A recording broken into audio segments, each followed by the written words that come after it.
Guys, welcome back to some more AFK Arena. Today we're over on our YouTube account and we are looking at the patch that is going to be coming up and the beast changes that we're seeing. Now overall within the beast, guys, we've seen 3 beasts were released at the beginning. We've seen them kind of gain dominance, have gained a lot of campaign progression, also different game modes, as well as the Twisted Realm and the Cursed Realm.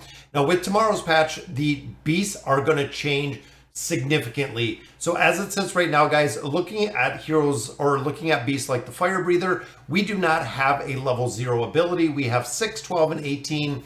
That is all. That is how the beasts were originally released, which means they're not going to enter battle as of today. Tomorrow, the game has changed, guys. A lot of players are saying the biggest impact that we're going to see is, of course, these beasts that are going to be updated. So I'm going to run through JQ's kind of the beast update, also go through the tier list at the end of this video as we have it today on where these beasts are going to land. So let's go ahead and take a look at it.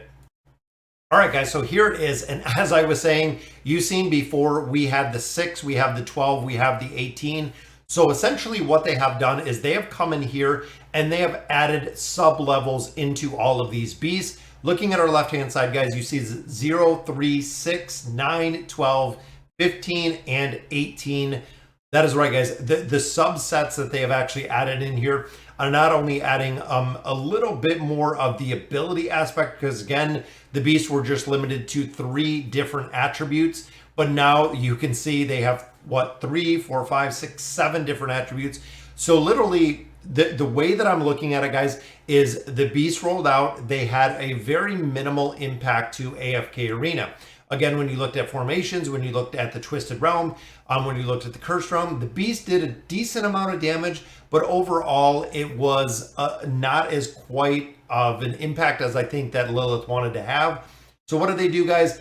Essentially within here, they are adding signature items, or they are adding furniture, or they're adding an engraving feature. When you do get to a certain level of these pets, you are going to have the viability to use them. Now, why does this make a big difference, guys? Right now, in a lot of game modes, players are just using our regular, normal, rare pets. They're not utilizing the elite pets because the elite pets, again, only gain an ability at level 6, which again, with the patch tomorrow, guys, that is all going to change. Because you can see here, guys, 300% damage, more energy when the enemies are CC'd. So looking at the Mahira, looking at the Charizard, looking at different formations, Ice Fatty, and I love the acronyms or how he calls them. So the Frost one, the Frost Beast is going to provide more energy, or is going to get more energy to do more damage if he's in a crowd control party. And then you can see, get 150 energy, guys. Damage goes up to 350, ignored CC of the enemy defense, and goes on and on and on. Which again, in my opinion, guys, this is going to be the game changer when it comes to building out beasts.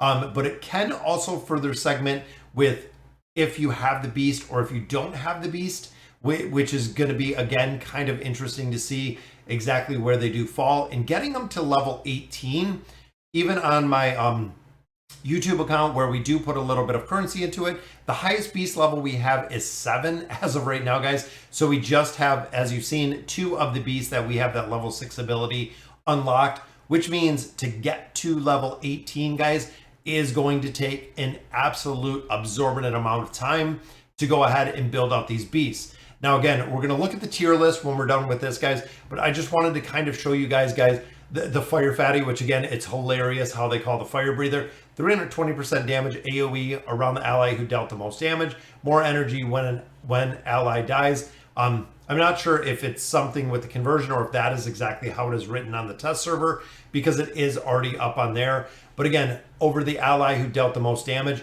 this is going to work in perfect formations as an AoE ability. If you're looking at the 5-pull, if you're looking at something of that nature, even the invade team, where you're going to put everything together, that AoE damage, of course, is going to be amplified when you have certain scenarios. Dragon, 380% damage, who received the most damage, more energy when highest initial attack hero deals high damage after an ult, which again, a little bit situational, but it seems like even looking at the damage across the line, guys, the dragon seems like he's going to do a decent amount of damage. Again, have to see where he's scaling. Now the Winged Lion, 300 damage to all. That is right, guys. It is not AoE. It is not dependent. The Winged Lion is one of the top beasts that have the highest utility that we're seeing. More energy when the ally ults. So he actually does get energy back when the allies ult, but 300 damage to all.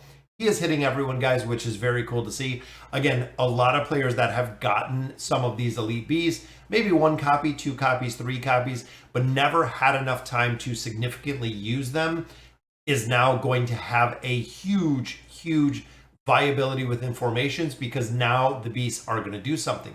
Rock Lizard, Team Shield, which absorbs 50% of the damage for 7 seconds, 120 HP max. Will end early if too much damage, but at least it will add for 2 seconds. So now again, the survivability with running the Rock Beast. And I think early game, the elite beasts I have are making a big impact, or the rare beasts that I have are making a big impact. Now I'm going to be able to use all of the elite beasts that I've gotten, because again, they're going to have the viability. And then of course, Vespero, which is the newest beast that we've seen, 4 ball for 5 seconds, dealing 250 damage, single target per second. This is going to have a damage of over time. Prioritizes more energy enemies, gains more energy when enemies use non-AA skills. So again, some of them are going to be situational, but this is going to be a game changer when it comes to the pets overall, because of adding in these sub abilities, or these sub stats within there are going to allow you to essentially utilize these pets where before you would never be able to. So now, guys, let's hop over. We're going to look at the tier list again as it sits today. If it is updated, if it has changed, I will definitely let you guys know. But as of today, guys, let's look at the tier list. All right, guys, so pretty simple on this one, which again, this is as of today. Jono and Hashmira put an absolute incredible amount of time, guys. If you've seen this over on Discord, the data that went into this is just absolutely phenomenal.